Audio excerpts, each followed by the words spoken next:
When you're trying to pick out the finish type of paint and you walk into a paint area in a store, you might be overwhelmed. It might look like there are hundreds of choices of paint, but in reality there are only about 4 basic kinds of paint.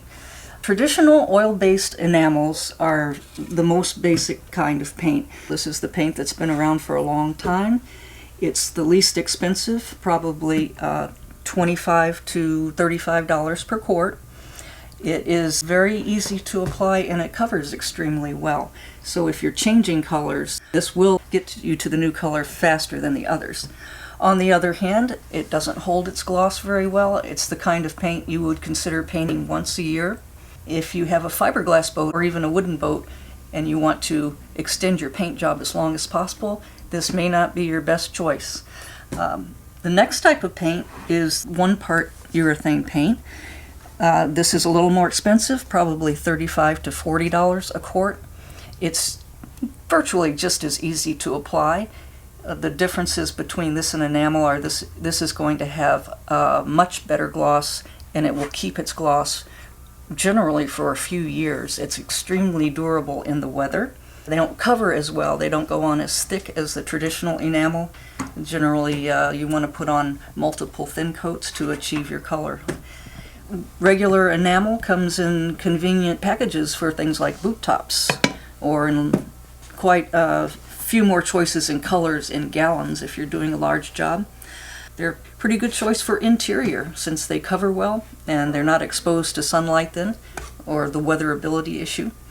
If you have a fiberglass boat and you want to paint it once in your lifetime, you might want to go with the 2 parts, but if you want to paint it with the simple 1-part system, you will get several years of good gloss and durability out of that. And these urethanes are going to have a much bigger color selection than the traditional enamels. There are many cases where you want to have a high gloss finish and many cases where you might want a semi-gloss finish. One reason is the gloss exaggerates any imperfections in the surface. So in some cases, if the surface is a little bit rough or has wood grain showing, for example, you may want to use a semi-gloss so that's not as exaggerated.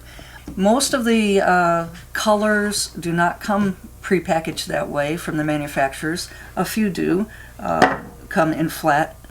White is almost always available in semi-gloss from all of the manufacturers. But if you want a color and it's not available, you can do it yourself with flattening agents. And these are added generally at a rate of 1:1, 1 part paint, 1 part flattening agent to get a semi-gloss finish. A couple of considerations about these: they dilute the paint in the process of flattening it out. So your surface has to be really to a finished level of color before you do this, and then consider this just taking the gloss away.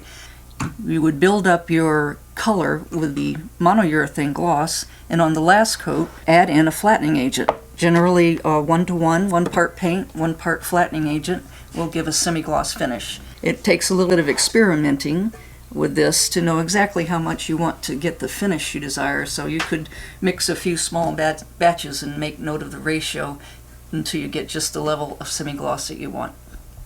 Getting a little bit more high-tech is the 2-part polyurethane paints. The first 2 paints we talked about cure when they're exposed to air and their solvency evaporate and the film oxidizes.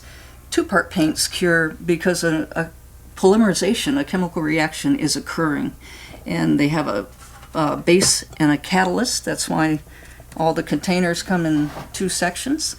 They're very high gloss, very durable. This is the most durable paint you can choose. More expensive, probably $65 to $80 a quart.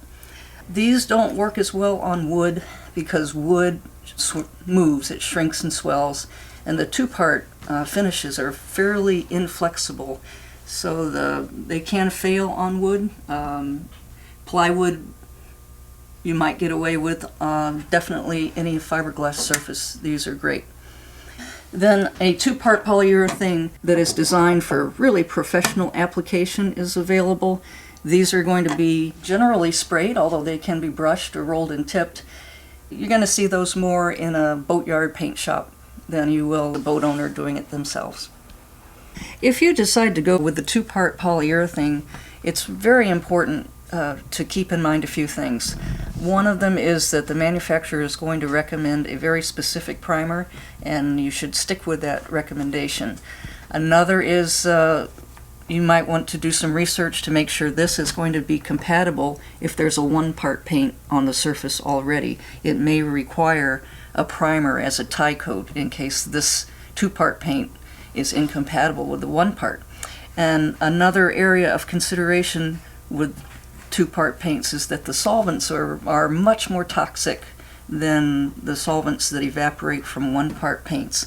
And it's highly recommended, should be required, that you wear an organic vapor respirator when working with these paints. It's quite a significant issue.